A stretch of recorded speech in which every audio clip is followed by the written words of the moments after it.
I'm actually going to walk you through some examples of how what Paul was walking through in place. I'm giving you some of our examples. You'll notice I've changed a few of the numbers because, of course, right, confidentiality, all those fun things.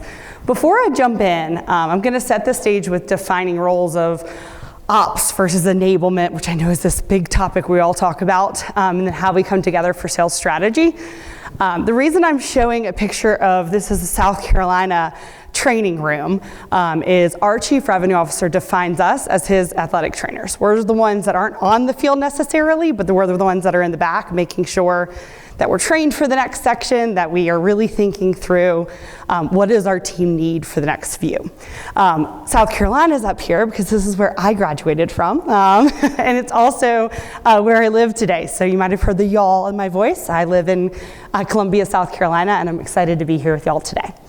As we jump in, right, I said defining roles is kind of step one, right? If you're sitting there and you're trying to play on someone's battlefield, if you will, you're never going to be successful. You do have to understand who's doing what in the locker room, who's doing what on the field, and who's deciding what players go on the field. So as we think about that today, sales ops is the one that's on the field with our sales leadership. They're really defining who are the right people that are going on the field, what goals should they have, what territory should they be playing in. We're enablements in the locker room. We're the athletic directors. We're making sure that they're taking the ice bath at the right time, that we're training the right muscle for whatever motion that we're putting into place. And we come together, we all got to huddle when it comes to sales strategy. It can't be done by just ops, it can't be done by finance, it can't be done by marketing all by themselves. That's why it's strategy, because it's about different minds coming together to the right solution. So once you have those roles defined, and I tell you to use any analogy you'd like to, this has worked for us, then it's stepping into, okay, well, what is the role of enablement? You heard from Siobhan earlier, but I had to give her kudos for this awesome quote. And it's really how we've embodied how we think strategically, of course, right? But why? Strategy is great and all, but we don't want to be BCG consultants, let's be honest. We want to be those that are driving initiatives. We want to be those that are really changing the lever of the way that we're thinking through things today. And what I love in this is that we're a force multiplier. It's not about, everyone always says, Sarah, you were in sales. Don't you miss it? Don't you want to hold a bag again? And yeah, I do. I miss the thrill of signing that, but it's a different thrill in enablement. Our job is to be force multipliers, to sit at a table of 10 people and make all 10 people better. And that's what I love about what it is that we do. The second step, if you think through this, is establishing what are we measuring? What do we care about? We've all talked a lot about measurements. It sounds like there's a few presos that are going to step on that today. But when I think about metrics of our team, it's getting away from the vanity metrics. Totally agree with you on that one. But it's aligning to what your sales leadership is doing. So there are two big things that I report on. One is what's our happiness? So this is one of the things Paul and I had talked about. My CRO came to me and he said, Sarah, you know, one of the things I know your team does is you make our team like to work here. You make our culture better. But I don't really know how to quantify that. So I said, okay, let me think through this. And I created a happiness survey. And we run an NPS that trends quarter over quarter. It's a quarterly survey where what we're looking for is how happy are you at RingCentral? How happy are you in your role at RingCentral? How happy are you with the assistance you're getting from somebody like Deals Desk or marketing? And so we're able to give feedback to each of these groups of how they can support our sales team better. So what I'm showing here is our happiness of each group compared to their Q1 attainment. This just happened to be the one I did for Q1, compared to the ratios that we have of enablement and operations that are supporting those groups. The reason that this is so important, right, is there's a break even, right? You have an enabler supporting 200 people, they're not gonna be as successful because it's a watered down approach. You have enabler supporting 14 people, right? They're probably being the role of the sales manager at that point. So what we have found is a really good in between. Forrester will tell you it's 1 to 39. I know Salesforce, I believe, and Workday are closer to that 1 to 30. We've found anywhere between 40 to 55, depending on role, works for us. Now you're seeing, these are example metrics, but you see one at 100 to 1 with our SEs. right? SEs are kind of an overlay because they get that AE baseline, but then they need the more technical piece. So it's okay for that one to be a little bit higher. Something like channel and partner sales, I need that one to be a really well-defined metric. So I hope this gives you a sense of how we think about, okay, who needs to be in the back room, making sure that we're ready for our athletes coming off the field.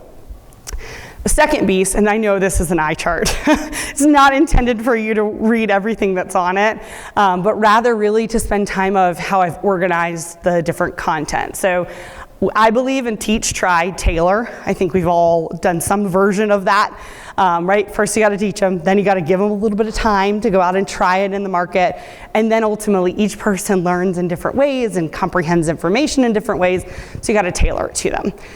You notice I'm measuring AUMRR, which is the big one our Chief Revenue Officer cares about. Probably all of them do, right? Because they want revenue at the end of the day, but also some leading indicators. So things like how confident do they feel coming out of a training? So we use SalesHood as our LMS, and what we're doing with SalesHood is measuring just a score on a scale of 1 to 5, right? How confident do you feel selling contact center coming out of today? So I'm able to report on that as a leading indicator as I jump into. Other ones to call out is L to O, so lead to opportunity, O to C, opportunity to close. The way, I don't measure this across all segments, but rather look at what are the projects my team is working on. So Paul, I have similar thoughts on smart sheets probably to yourself, but we do use smart sheets. And what I ask my team is tracking their major projects. What are your MBOs, if you will, for that quarter?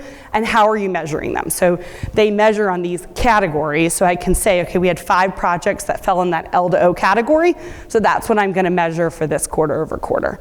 So I'm not looking at all L to O because we didn't impact every single lead that came in the door. But if we ran a program on a specific campaign, right, as an example, we know that that was a direct correlation to something our team touched. So we just went through the roles really fast, how we define enablement and how we are measuring that. The last is, okay, how do we actually roll this out? My topic was spaced repetition, but I felt it was important to give you the baseline of what did we put in place before we did this, because spaced repetition didn't come overnight for us. We didn't start just rolling out training programs that were a year long without being able to measure them immediately. We had to have those quick wins. We set up our methodology as an example. We set up an onboarding program as an example, but then it was how do we get more creative? How do we make it fun? I can't remember who said that, but totally agree with you. All right, spaced repetition brings things to life, like the carnival that Siobhan was talking about. There are 4 major areas that my team does this in. So people engagement being first and foremost. I just shared our happiness survey, and I'm gonna show you that in a minute. Role-based methodology. Sales comms, which I know Paul was just alluding to, that's a really important part of enablement, and then our aligned customer journey. So as I think about the people engagement piece, it's not just running that survey. It's not just giving an NPS and saying, I need a bigger team because our people are unhappy, right? It's taking what did I learn in that survey and creating action steps for our sales leadership, reporting that out in our all hands and all the things that we do to make sure that they really understand that we're taking what they said to heart and we're putting it into action with our broader sales team. So this is an example of the top 3, top 4 that come from the survey and what goes all the way up to our chief operating officer so that he understands from a sales lens what's going on. And what it makes is enablement is the voice of sales. Right? That's what we all do so well is we help amplify what 1 or 2 or 10 reps are having a trouble with to make sure that there's a solution. Second is roles-based with outbound is my example I'm giving you here. So, our leader, I believe at the beginning of last year, came to me and said, we need more AE-driven pipeline. Why aren't they prospecting? Da da da da. I know we've all probably had that call a time or two. And the reality is it starts with understanding what our story is in the market. Eli talked about, how often have you updated your content? Where does that flow today, right? You have to keep on top of your story. We're focusing on the story of innovation because that's our pattern as we've walked through the last 2 years. But at the end of the day, whatever that is to you, it could even be a product release, but you have to start with what that is and make everyone feel comfortable. So we're using Sales Hood to make sure that we've got that structure in place as the foundation. Then that moves to, okay, what are you going to do with this, right? So in this particular instance, it was what tools are you going to use? How are you going to use them not to create a brand in the market, but actually drive pipeline? Then it moved into what content do we use, which we use HighSpot, which we've relabeled Mission Control to structure. And then it moved into having a contest. So we did something called Ring Leagues, where in the happiness survey, going back to that, everyone told us, hey, I really want to work with people that are outside of my unique team. Ever since COVID, we didn't have SKO live. Like, I just haven't seen anybody in a long time. So this allowed us to put them on cross-functional teams. We did things like, the top team got a letter from our chief operating officer. The second team got to go to lunch remotely and have it on. I mean, listen, we had to get a little creative because it's still COVID. But at the end of the day, it gave them what they were looking for, which was that engagement with their team. But the reason that the space is repetition is we didn't do this overnight, right? 1 month we did the innovation contest. The next month we did tools training and best practices with people who were doing it, then so on and so forth. And we just circled back. We're doing the innovation story all over again because it doesn't stop with just one round of practice. And now we're bringing in people like our customer success managers and others so that everyone is aligned across the whole customer journey. Third one, sales comms. Reason I wanted to show you all of this is it's not just one thing that happens. One of the big things we do is a communication letter from our chief operating officer, and then we also do one from each of the sales VPs that goes out to the team, but it alternates months. Everything avoids month end, of course, and everything avoids the last month of every quarter for the most part, because we want them to see it, we want them to engage, and people are engaging in things when it's a fresh start to the beginning of a quarter or the fresh start to the beginning of a month. Ingrained in this is how we think about top accounts and account planning, opportunity planning, and then of course, right, how do we think about deals within each of those opportunities, because sometimes a deal is different for different product lines. So as you think through this, we're using spaced repetition, again, to hit them at different messages at different times. And then the fourth one is our aligned customer journey. So I mentioned how important this is to us, to the point where our chief revenue officer owns customer success. He owns professional services. So we're really thinking about anyone who's driving revenue at the organization and where do they fit. This why change, why now, why Ring Central, what it allows us to do is give people what are your roles at each of these stages, right? And if we're in that why change as an example, does what we're sending speak to awareness? Because if we're sending them something that's about Ring Central and they're still in the awareness gathering phase, we're mismatched with where our customer is today. So we use this to do reference stories where we ask them to talk through why change, why now, why Ring Central, so that we show everyone what that journey is that every customer follows. I will leave you with, and turn us into Q&A, our job is to be in, not the background, I don't ever want to say that to us. We're in the forefront, but our job isn't to be on the field measuring everything that sales ops is doing. I think some enablement professionals try to get too far into the numbers. It's to know the numbers to drive the strategy of the business. So thank you very much for the time and attention. Okay. I don't think Slido's working because during Craig's session, a comment came up as brand new that was from the previous session, and I haven't seen any refresh since then. I just restarted it. So they hate me. Did you? All right, now we'll find out if it's working. Why don't you go ahead and ask while we're waiting? Yeah. Oh, the happiness survey is awesome. Do you have like a text field where reps are making suggestions and or requests? If so, what kind of things are you hearing? Yeah, so we keep it to 10 questions. 4 of those are trend questions, or the same question quarter over quarter, like how happy are you in your role? But then depending on what's going on, right? So for example, return to office, big topic right now for us. So that became a question on the survey, what do you want? So we could give that feedback to upper management. Other things we've asked about is, sales drag is always a question of our sales team, right? sales drag is how we've defined it, such as, is a process we're asking you to do in Salesforce cumbersome, or maybe in our CLM tool or our coding tool, so we can really get that kind of feedback to our team. The way I do it is keep those trending questions, but I get together with our sales LT and say, what don't y'all know from the field that you're being asked to do from the top down? And that's how we define the questions. I got to ask you, does any sales rep say Salesforce is not cumbersome? No. Yeah. I will say, crazy enough, this last time, they flipped it, and our legal process was what was most cumbersome to them. But there were some changes put into place, and nobody likes change, so. All right, Brett. So on one of your slides where you're showing those task reports and those ratios, I somehow missed it. What did those ratios represent again? The ratios represented the amount of enablement professionals to salespeople, or sales ops people to salespeople. Yeah, you got it. Okay. Getting feedback from the field into enablement economics.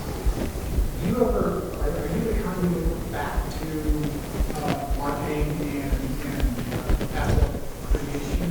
So how do you manage that? Great question. The answer is yes. I think we're the conduit back to every department that wants to communicate or do anything with sales.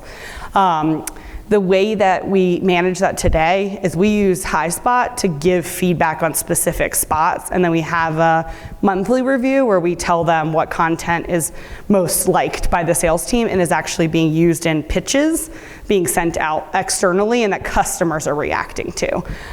When we want them to create new content, what we do is create a sales panel of folks of what the content is that they want and help them deliver that message to marketing. I have a quick question. How good is the participation rate when you send out the happiness survey? And if you had to do things to drive it higher? Well, it comes directly from our Chief Revenue Officer, and we do not close it until we have 99%. I will tell you, every time, yes. Do we have to extend it by a day? 100%. But because it's coming from our CRO, they take it every time. It's a question on that full participation element. And maybe this is a dumb question, but that's one way. Either they took that survey or that questionnaire, or they didn't. What other ways are you measuring participation? I mean, it sounds obvious, but we use HighSpot too. We can see whether or not they're participating, leaving comments and feedback on those sites, like other categories that we use. I would say the biggest way we measure participation today is like, what are the actions they're taking to send to their customers? Really, that's where we primarily measure it. So I look at how many huddles did they take in Sales Hood? What was the engagement in those huddles? So like, did they comment on their peers' videos, things of that nature? Then we move to HighSpot where we're looking at what content did they send to customers? What was the reaction from those customers? And then how many spots did they edit more than one time? So if they're going back to that HighSpot pitch and they're adding content along the journey, I can show that that's a lot more engagement in the process. Is that helpful? Yeah. Cool. Do you have a question, Bonnie? I did. It's for both of you.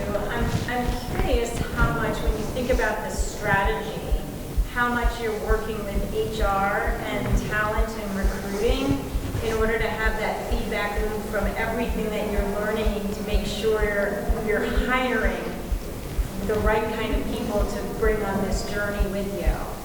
Yeah, absolutely. So I have an enablement professional that sits on every single interview, is the short end of the story, where we've created a template. It's 5 points that they grade someone on.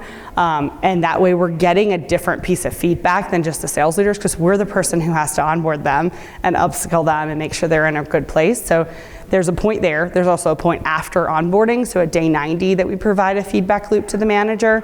And then at day 180, once they've done all the upskilling programs. So, all of that goes back to the recruiter as well, so that there's a closed loop.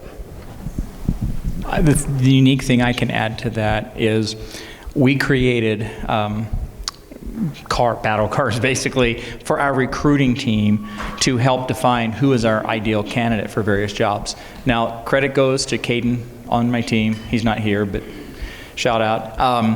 because he went and he interviewed SDR leaders, inbound and outbound. He went and interviewed CS leaders for the various pieces of business, and of course, all the different channels in our sales. We have AEs, senior AEs, regional directors, right, et cetera.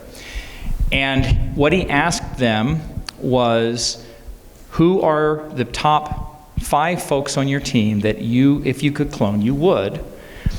And then what we did, once he'd collected all of those, then we came up with a question, a common question set for all of them. He went and he interviewed, it must have been 35 people at that point, and interviewed them, the people that their manager identified, and asked them, right, what concerns you? Why are you here? Why in structure? Right? And a lot of, but they were chunked, and so you had blocks of feedback that we could share. Then we happened to use predictive index.